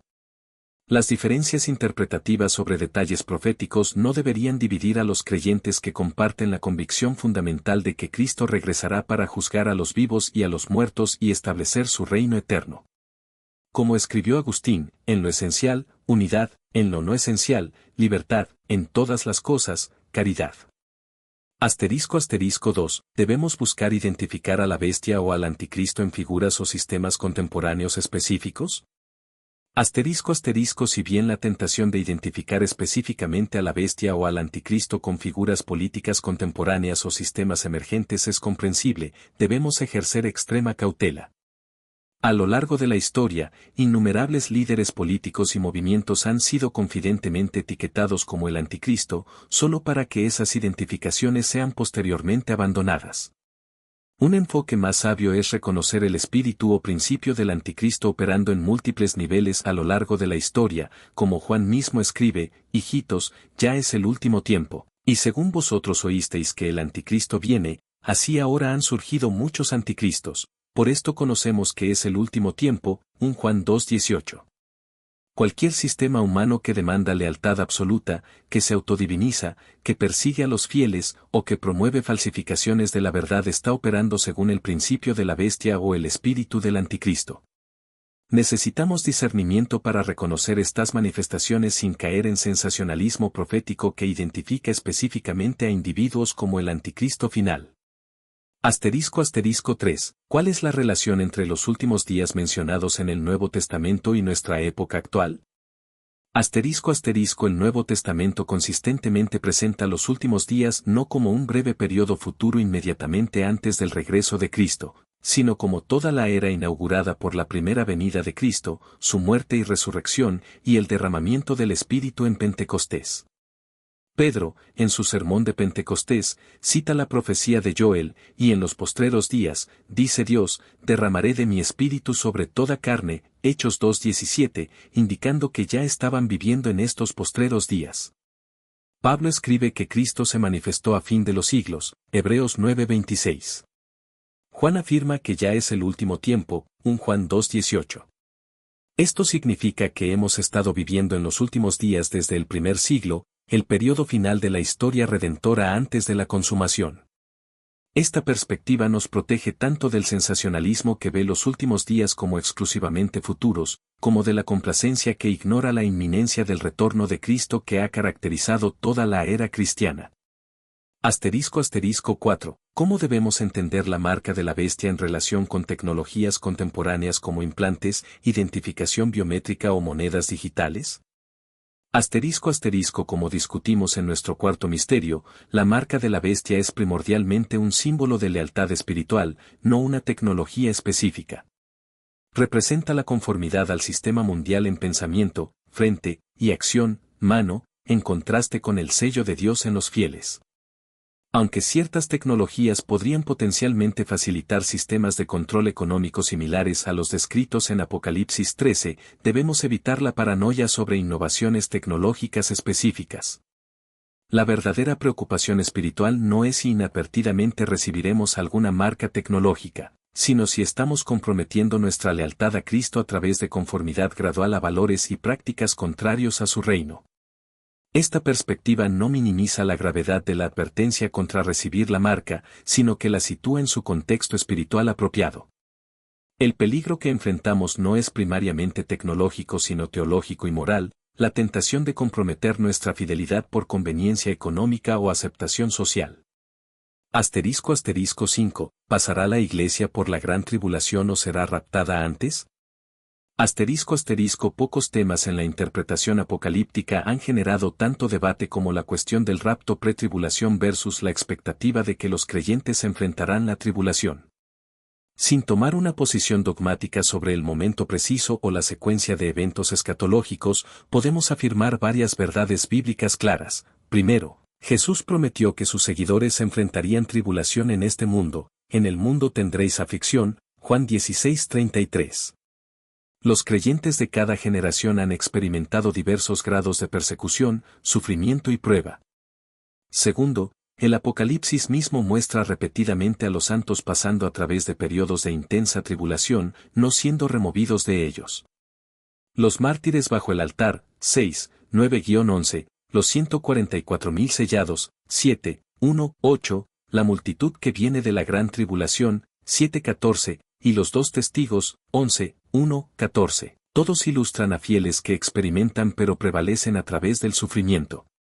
Tercero, la promesa de Dios nunca ha sido exención del sufrimiento sino preservación a través de él. El sello divino en Apocalipsis 7 no evita que los creyentes experimenten tribulación, sino que los preserva espiritualmente a través de ella. Dios promete estar con nosotros en las aguas y en el fuego, Isaías 43, 2, no necesariamente evitarlos. Finalmente, independientemente de la secuencia precisa de eventos futuros, estamos llamados a vivir en expectación vigilante del retorno de Cristo, ni tan obsesionados con señales apocalípticas que descuidemos nuestras responsabilidades presentes, ni tan absortos en preocupaciones terrenales que olvidemos la temporalidad de este orden mundial. Asterisco 6. ¿Qué relevancia tiene la Nueva Jerusalén para nuestra vida cotidiana ahora? Asterisco la visión de la Nueva Jerusalén no es simplemente una promesa de un destino futuro distante, sino un llamado a vivir ahora como ciudadanos de esa ciudad celestial. Como escribe el autor de Hebreos, os habéis acercado al monte de Sión, a la ciudad del Dios vivo, Jerusalén la celestial, Hebreos 12:22. Usando el tiempo presente para indicar una realidad ya accesible espiritualmente. Prácticamente, esto significa cultivar comunidades que anticipen y prefiguren la realidad de la Nueva Jerusalén. Cuando nuestras iglesias encarnan genuina reconciliación a través de divisiones étnicas, raciales y socioeconómicas, estamos manifestando la ciudad donde las naciones traen su gloria y honor. Cuando nuestro culto combina reverencia con gozo auténtico, estamos ensayando para la adoración eterna que fluye del trono. Cuando creamos belleza en arte, música, arquitectura y artesanía, estamos anticipando la ciudad cuyas puertas son perlas y cuyas calles son oro puro. La visión de la Nueva Jerusalén también informa nuestra relación con la creación material. Como ciudad jardín que integra elementos urbanos y naturales, la Nueva Jerusalén afirma tanto el valor de la naturaleza como de la cultura humana. Esto nos llama a una mayordomía responsable del mundo natural y a un cultivo creativo de la cultura humana, reconociendo que ambos serán redimidos y perfeccionados en la nueva creación. Asterisco 7. ¿Cómo mantenemos el equilibrio entre la vigilancia apocalíptica y la fidelidad en nuestras responsabilidades cotidianas? Asterisco Jesús mismo advirtió contra dos extremos. La complacencia desprevenida que ignora las señales de los tiempos, como en los días de Noé, Mateo 24, 37-39, y la obsesión ansiosa con calcular fechas y señales que nos distrae de la fidelidad presente, Hechos 1:7. El equilibrio bíblico es una conciencia tranquila pero constante de que vivimos en los últimos días, combinada con un compromiso diligente con nuestras vocaciones terrenales como actos de obediencia y testimonios del reino. Jesús recomendó tanto velar como ocuparse en sus negocios hasta que Él regrese, Lucas 19:13. Este equilibrio se refleja en la actitud del cristiano hacia la planificación para el futuro. Por un lado, reconocemos la fragilidad y temporalidad de todos los planes terrenales, no sabéis lo que será mañana, Santiago 4:14. Por otro lado, ejercemos una mayordomía responsable que planifica y trabaja para el futuro, sabiendo que incluso tareas mundanas como cultivar, construir y criar familias pueden ser actos de obediencia fiel. La parábola de Jesús sobre el siervo que es encontrado fielmente trabajando cuando el maestro regresa, Mateo 24, 45-46, captura esta sabiduría equilibrada. Vive cada día como si Cristo pudiera regresar antes del anochecer, pero planifica y trabaja como si Él pudiera tardar otra generación. Asterisco 8. ¿Cómo debemos responder a las amenazas percibidas contra la libertad religiosa o los valores cristianos en nuestra cultura? Asterisco el Apocalipsis nos proporciona una perspectiva única sobre la relación entre la fe cristiana y los sistemas políticos /culturales dominantes. Por un lado, reconoce plenamente la realidad de la persecución y oposición que los fieles enfrentarán de la bestia y Babilonia. Por otro lado, no llama a los creyentes a asumir una postura principalmente defensiva o combativa, sino a mantener un testimonio fiel incluso a costa del sufrimiento. Esto sugiere un equilibrio delicado en nuestra respuesta a tendencias culturales preocupantes. Ciertamente tenemos la responsabilidad de defender pacíficamente la libertad religiosa y abogar por políticas que promuevan el bien común según lo entendemos desde una cosmovisión cristiana. Sin embargo, debemos evitar tanto la mentalidad de víctima que ve la persecución bajo cada crítica, como la retórica beligerante que demoniza a los oponentes culturales. La perspectiva apocalíptica nos recuerda que, aunque debemos ser buenos ciudadanos y buscar el bienestar de nuestras comunidades terrenales, nuestra ciudadanía primaria está en los cielos. Nuestra misión de testificar del reino de Dios trasciende almohadilla bloque 11. Continuación preguntas frecuentes sobre los misterios del Apocalipsis. La perspectiva apocalíptica nos recuerda que, aunque debemos ser buenos ciudadanos y buscar el bienestar de nuestras comunidades terrenales, nuestra ciudadanía primaria está en los cielos. Nuestra misión de testificar del reino de Dios trasciende la preservación de nuestras libertades, comodidades o estatus cultural. Como el pueblo judío en el exilio babilónico, estamos llamados a buscar la paz de la ciudad donde Dios nos ha colocado, Jeremías 29, 7, mientras mantenemos nuestra identidad distintiva como extranjeros y peregrinos, 1 Pedro 2:11. Lo más importante es que debemos resistir la tentación de adoptar las tácticas y retórica de la bestia en nuestra supuesta defensa contra ella. Cuando los cristianos responden al declive de su influencia cultural con amargura, miedo, o tácticas manipuladoras, se apartan del modelo del Cordero inmolado cuya victoria vino a través del amor sacrificial, no de la coerción o dominación. ** 9. ¿Cómo se relaciona el Apocalipsis con eventos contemporáneos en Israel y Medio Oriente? ** Pocos temas en la interpretación profética generan más especulación que la relación entre la profecía bíblica y los acontecimientos modernos en Israel y Medio Oriente. Si bien la restauración del Estado de Israel y los conflictos continuos en Jerusalén parecen tener resonancias bíblicas, debemos ejercer cautela antes de asignar significados proféticos específicos a eventos políticos actuales. El Apocalipsis ciertamente incluye referencias a Israel, Jerusalén y el Templo, pero estas a menudo funcionan en múltiples niveles simbólicos, no meramente como predicciones literales de un Estado político moderno. Por ejemplo, los 144.000 sellados de las 12 tribus, Apocalipsis 7, han sido interpretados tanto literal como simbólicamente a lo largo de la historia de la Iglesia. Una perspectiva equilibrada reconoce el lugar especial que Israel ocupa en la historia redentora y la promesa bíblica de que todo Israel será salvo, Romanos 11:26, sin necesariamente equiparar cada acción del Estado moderno de Israel con el cumplimiento directo de la profecía bíblica. Debemos orar por la paz de Jerusalén, Salmo 122, 6, mientras reconocemos que la Nueva Jerusalén trasciende cualquier ciudad terrenal o entidad política. Más ampliamente, los conflictos en Medio Oriente nos recuerdan la realidad de las guerras y rumores de guerras que Jesús predijo continuarían hasta su regreso, Mateo 24, 6-7. Nos llaman tanto a la oración intercesora por la paz y justicia, como a la sobria conciencia de que el verdadero Salón vendrá solo con la consumación del reino de Dios. *10. ¿Cómo debemos entender y responder a las catástrofes naturales y pandemias desde una perspectiva apocalíptica? *El Apocalipsis presenta desastres naturales, plagas y fenómenos cósmicos como parte del patrón de juicios divinos simbolizados por los sellos, trompetas y copas. Jesús mismo habló de terremotos en diferentes lugares y pestilencias como parte de los dolores de parto que precederían su regreso, Mateo 24, 7-8. Sin embargo, debemos evitar dos extremos interpretativos. Por un lado, una secularización completa que ve estos eventos como fenómenos puramente naturales sin significado espiritual. Por otro lado, un sensacionalismo que identifica cada desastre específico como un castigo divino dirigido o como el cumplimiento directo de una profecía particular.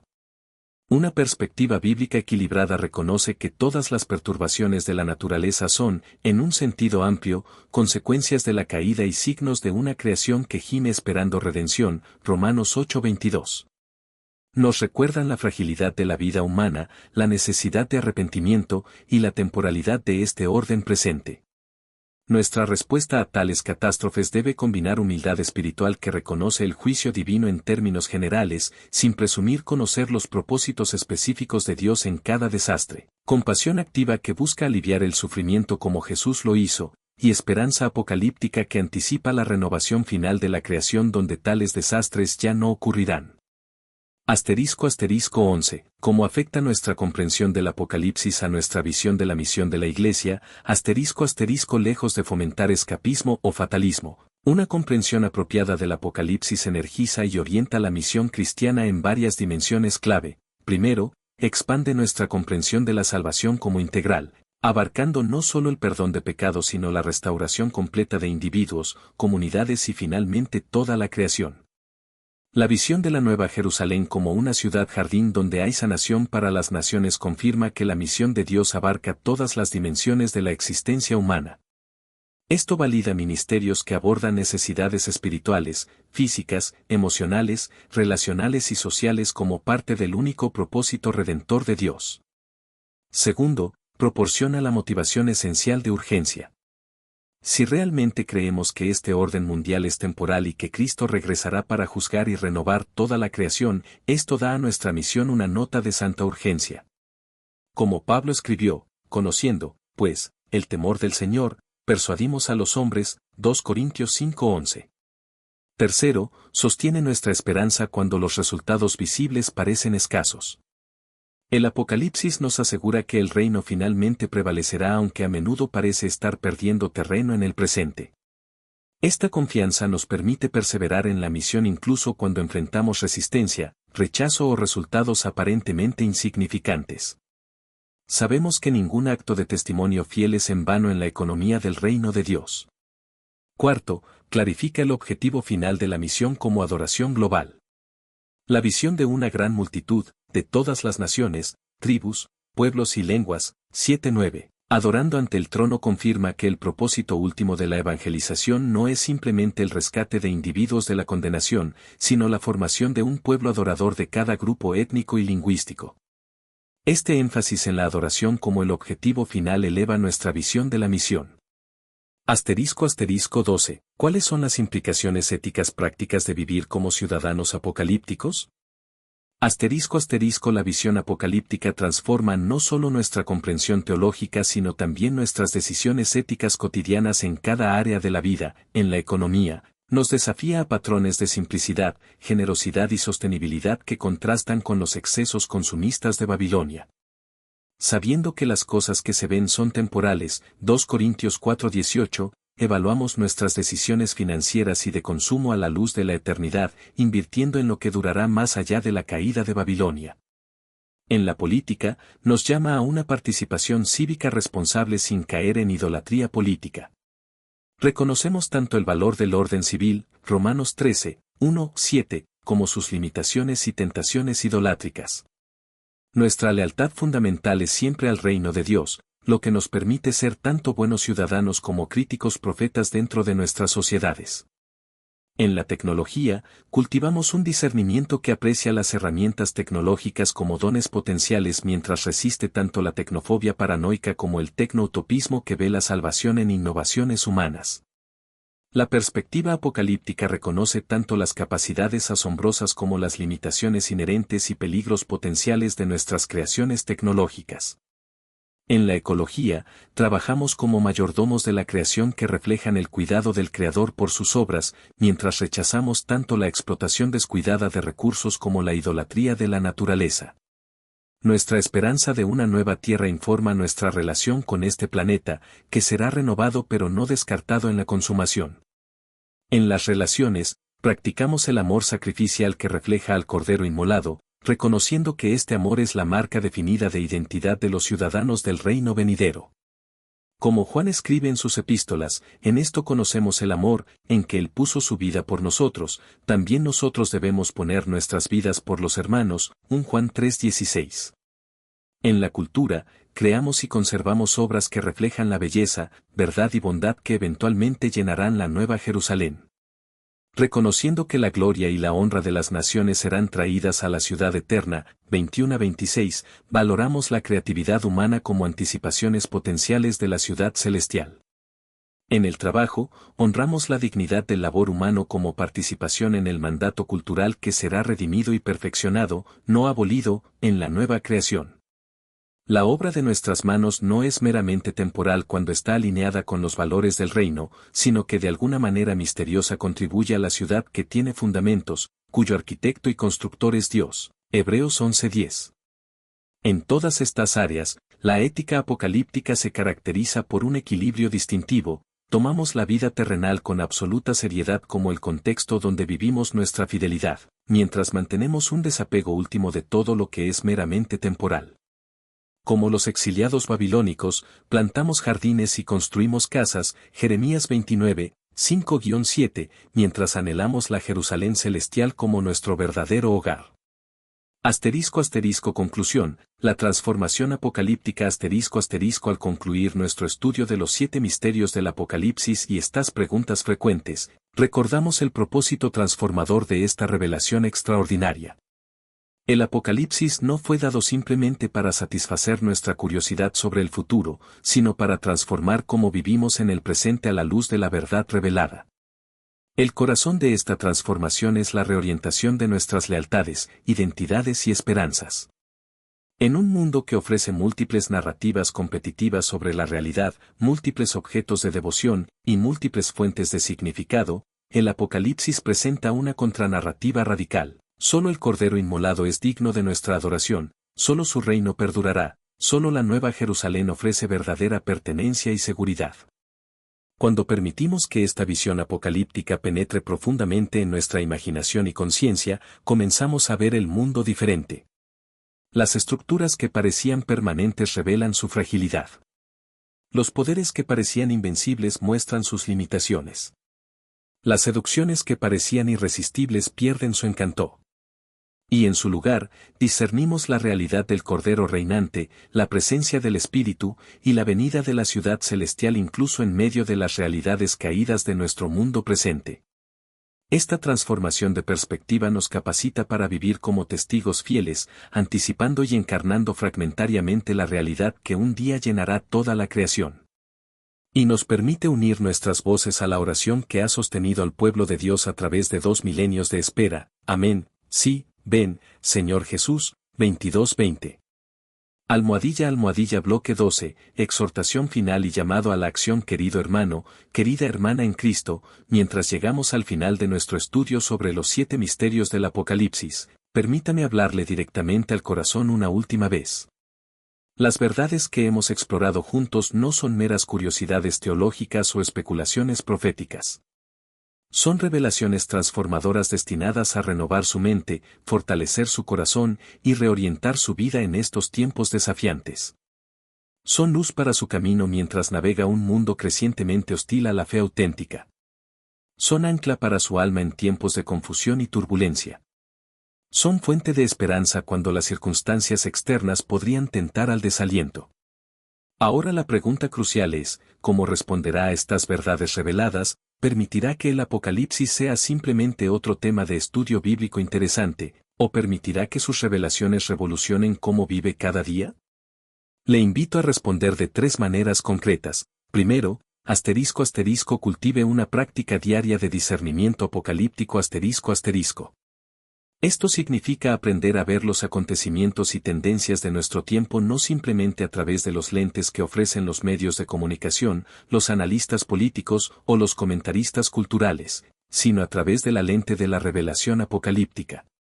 Pregúntese regularmente: ¿qué principios espirituales están operando detrás de estas apariencias superficiales? ¿Cómo estoy siendo tentado a conformarme al sistema de la bestia o seducido por las atracciones de Babilonia? ¿Dónde veo signos de la Nueva Jerusalén emergiendo en medio de las ruinas de los sistemas mundiales? Este discernimiento no es principalmente un ejercicio intelectual. Es una disciplina espiritual que requiere oración, meditación en la Escritura, y conversación reflexiva con otros creyentes. Es ver el mundo con los ojos del Espíritu, percibiendo las realidades espirituales que subyacen a las apariencias físicas. Segundo, participe intencionalmente en una comunidad de resistencia y esperanza. El Apocalipsis fue escrito no para cristianos aislados sino para iglesias, comunidades de creyentes llamados a sostener un testimonio colectivo en medio de un mundo hostil. Ninguno de nosotros puede resistir solos las intensas presiones conformistas de nuestra cultura. Necesitamos hermanos y hermanas que nos acompañen, nos desafíen cuando nos desviamos, nos animen cuando flaqueamos, y celebren con nosotros las manifestaciones de gracia que experimentamos. Esto significa comprometerse profundamente con una comunidad de fe local donde se practica el discipulado auténtico, donde la palabra es predicada fielmente, donde los sacramentos son celebrados reverentemente, y donde los creyentes se mantienen mutuamente responsables en amor. En un tiempo de creciente marginalización del cristianismo ortodoxo, estas comunidades contraculturales se vuelven aún más esenciales para sostener nuestra identidad y misión. Tercero, viva como un participante consciente en la gran historia cósmica que el Apocalipsis revela. Reconozca que sus decisiones diarias, por mundanas que parezcan, son parte de un drama cósmico de proporciones eternas. El café que elige comprar puede apoyar u oponerse a la justicia económica que caracterizará la Nueva Jerusalén. Las palabras que habla pueden testificar del Cordero o conformarse a la retórica de la bestia. La forma en que usa su tiempo puede anticipar el Salom eterno o reproducir las distracciones interminables de Babilonia. Esta conciencia no nos paraliza con ansiedad sobre cada decisión sino que eleva lo ordinario a lo trascendente. Nos ayuda a ver que nada es simplemente político o simplemente económico o simplemente cultural. Todo está entrelazado en la gran narrativa de redención y juicio que el Apocalipsis despliega. He compartido estas verdades con usted no para que simplemente aumente su conocimiento bíblico, sino para equiparlo para ser un testigo fiel en un tiempo cuando tales testigos son desesperadamente necesarios. El mundo no necesita más comentaristas apocalípticos que pueden identificar figuras proféticas en los titulares. Necesita vidas apocalípticas que encarnen las realidades del reino venidero en medio de un mundo que se desmorona. Como Juan escribió a sus lectores originales enfrentando persecución y seducción, así le escribo a usted, sé fiel hasta la muerte, y yo te daré la corona de la vida. 2:10. No porque yo tenga autoridad para hacer tal promesa, sino porque me uno a la larga línea de testigos que han transmitido esta palabra de Cristo a través de los siglos. Que el Cordero que fue inmolado y ahora reina le fortalezca para seguirlo fielmente en estos tiempos desafiantes. Que el Espíritu que habló a las 7 iglesias hable claramente a su corazón hoy. Y que la visión de la Nueva Jerusalén sostenga su esperanza hasta el día en que ya no la veremos por espejo, oscuramente sino cara a cara. 1 Corintios 13:12. El que da testimonio de estas cosas dice, ciertamente vengo en breve. Amén, sí, ven, Señor Jesús. La gracia de nuestro Señor Jesucristo sea con todos vosotros. Amén. 22, 20-21